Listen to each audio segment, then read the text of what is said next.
तो दर्शक बंधु जदि आपणकर एकाउंट बहीटी एसबीआई बा स्टेट बैंक ऑफ इंडिया रे अछि ताहले आजिर ए भिडियोटी को थरुटिए निश्चय देखिए कहीं आजिर ए भिडियो रे मु आपण मानकु कहिबी जे जदि आपणकर bank account state bank of India रे अछि आउ जदि आपण माने सही अकाउंट बही रे किछि एफडी करूछंती ताहले आपण मानकु केते दिन रो एफडी रे बैंक तरफरु केते टंका सुध प्रदान करा जाउची। तो भिडियोटी को शेष पर्यंत देखिए एवं ता सहित भिडियो को गोटे लाइक करिकी चैनल को मध्य सब्सक्राइब करनेबे। तो देखंतु दर्शक बंधु वर्तमान मु एठारे गोटे वेबसाइट को पळे आसीची। तो एही वेबसाइट रो लिंक मध्य आपण मानकु डिस्क्रिप्शन रे मिल जिवो। आपण माने सीधा सळक सही लिंक ऊपर टच करिकी एही वेबसाइट को आसी पारिबे जेउठारे आपण मानकर डिटेल्स दिया जाईची जे केते टंका रखिले केते दिन पई ताकू रखिले बैंक तरफरु आपण मानकु केते टंका सुध मध्य दिया जाउची। जेमिति कि आपण माने देखि पारुथबे तळकु मु जेमिति स्क्रॉल करूची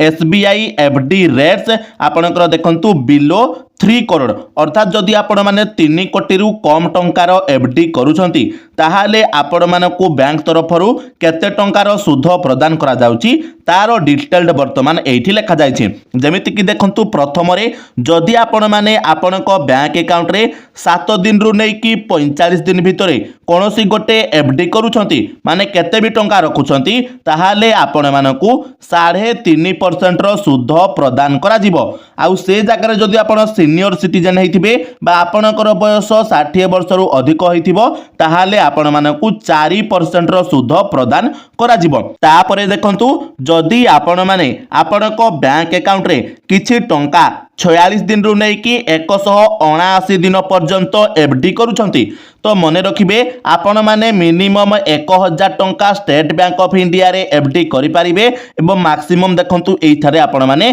3 कोटी रो आपण माने एफडी करि पारिबे। तो जदि आपण माने चाहिबे 10,000 भी करि पारिबे लाख भी करि पारिबे आपणकर 2 लाख भी करि पारिबे 10 लाख मध्य करि पारिबे ता सहित देखंतु आपण माने 3 कोटी पर्यंत हाईएस्ट अमाउंट एठारे एफडी करि पारिबे। तो आपण माने जते टंका भी एफडी करूछंती जदि आपण माने सेही टंकाटी को 46 दिन रु नै कि 179 दिन पर्यंत एफडी करूछंती ताहाले आपण मानकु बैंक तरफरु 5.5% रो सुध प्रदान करा जाउची। आउ जदि से जागा रे कोनोसी व्यक्ति सीनियर सिटीजन अर्थात 60 वर्ष रु अधिक थाई कि एही एफडी टा करूछंती ताहाले तांकु 6% रो सुध बैंक तरफरु प्रदान करा जाय। एटा मध्ये आपण माने जानिले। तापरे देखंतु जदि आपण माने 180 दिन रु नै कि 210 दिन पर्यंत एफडी करूछंती ताहाले आपण मानकु 6.25% रो सुध दिया जाउची। सीनियर सिटीजन हेतिले आपनको 6.75% रो सुध दिया जाउची। से भली भाबरे देखंतु 211 दिन रु नै कि 364 दिन पर्यंत जदि आपण माने एफडी करूछंती ताहाले आपण मानकु 6.5% रो सुध दिया जाउची। सीनियर सिटीजन हेतिले 7% रो सुध मध्ये आपण मानकु दिया जाउची। तो वर्तमान आपण माने टिके भिडियोटी को धैर्यर सहित देखिबे काहे कि ना मु आपण मानकु कहिबी जे प्रकृत रे आपणकर केते दिन रे एफडी आपण माने कले सबुठारु अधिक सुध आपण माने पाई परिबे एटा आपण माने मन रखंतु। तापरे देखंतु मु आपण मानकु देखौची जे जदि आपण माने गोटे वर्ष रु नै कि आपणकर 2 वर्ष पर्यंत आपण माने एफडी करूछंती ताहाले आपनको केते टंका सुध दिया जाउची 6.80% रो सुध रहिची। सीनियर सिटीजन हेतिले 7.30 रो आपणकर इंटरेस्ट रेट रहिची। से भली भाबरे जदि कोनोसी व्यक्ति 2 वर्ष रु नै कि आपणकर 3 वर्ष पर्यंत एफडी करूची 2 वर्ष रु नै कि 3 वर्ष पर्यंत ताहाले तांकु 7% रो सुध दिया जाउची। सीनियर सिटीजन हेतिले 7.5% रो सुध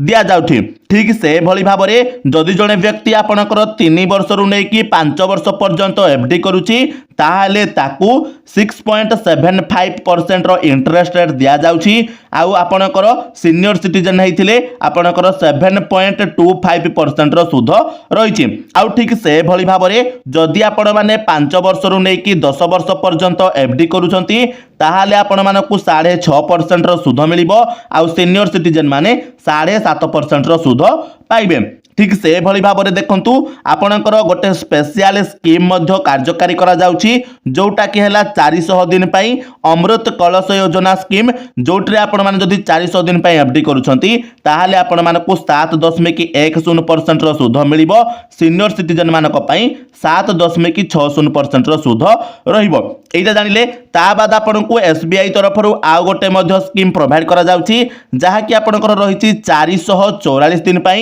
एवं मनी रखिबे जदि आपण माने 444 दिन पई एफडी करूछंती ताहाले आपण मानकु सबुठारु हाईएस्ट इंटरेस्ट रेट अर्थात 7.25% रो सुध हार मध्य आपनको दिया जाउची एटा आपण माने जानिले ता सहित देखंतु आपण माने एठे कोन करि परिबे आपणकर कैलकुलेशन मध्य करि परिबे जे आपण माने केते टंका रखिबे केते दिन पई रखिले आपणकर मैच्योरिटी अमाउंट केते टंका आसीबो जेमिति आपनको एठारे कैलकुलेशन करिक मु देखै दोछि तो देखंतु इन्वेस्टेड अमाउंट केते हला 25,000 टंका मने करंतु मो अकाउंट रे 25,000 टंका अछि जहा को वर्तमान मु एफडी रे रखिबा को चाहूची तो एफडी मु केते दिन पई करबी 1 वर्ष पई एफडी करबी तो 1 वर्ष पई एफडी कले मते केते टंका सुध मिलिबो आपण माने एठी देखंतु 6.8% पर आनम रो सुध मिलिबो तो मोटा मोटी भाव रे मते केते टंका मिलिबो 26,744 टंका अर्थात मते सुध केते टंका मिलिला 25,000 टंका रे मते मिलिला केते 1,744 टंका मते सुध मिलिला एटा आपण माने जानिले जदि आमे कोन करबा सही टंका को 2 वर्ष पई रखिबा ताहाले कोन हेबो देखंतु मते केते सुध मिलिबो 7% पर आनम सुध मिलिबो सही टंकाटा बढ़ी केते हिजिबो 28,722 टंका आ जदि मु से जगह रे 3 वर्ष पई मु एफडी करबी ताहाले देखंतु 6.5% रो इंटरेस्ट रेट रहिबो आ मते 30,335 टंका मध्य मिल जिवो तो एभली भाबरे आपण माने निजे मध्य कैलकुलेशन करि परिबे किबा आम चैनल रे मध्य गोटे वीडियो अपलोड अछि जे वीडियो रे आपण माने को डिटेल रे मध्य कुआ जाईची जे आपण माने केते टंका रखिले केते दिन पई रखिले आपनको केते टंका स्टेट बैंक तरफरु मिलिबो तो डिटेल से वीडियो रे कुआ जाईथिला आपण माने से वीडियो को मध्य देखि परिबे तार लिंक मध्य आपण मानको वीडियो रो डिस्क्रिप्शन रे मिल जिवो तो चलंतु दर्शक बंधु आशा करूची वीडियो टी इन्फॉर्मेटिव लागिथिबो तो वीडियो को लाइक करिवे एवं चैनल को सब्सक्राइब कर देबे ता सहित कमेंट रे आपण माने कहिबे जे आपण मानकर जदि स्टेट बैंक ऑफ इंडिया रे खाता अछि तो आपण माने केते दिन रो एफडी करिबा को चाहिबे तो निश्चित भाव रे चलंतु आज रो वीडियो रे तिकी पुणी देखा हबो आ गोटे नुआ वीडियो रे सथि पर्यंत विदाय दियंतु जय जगन्नाथ।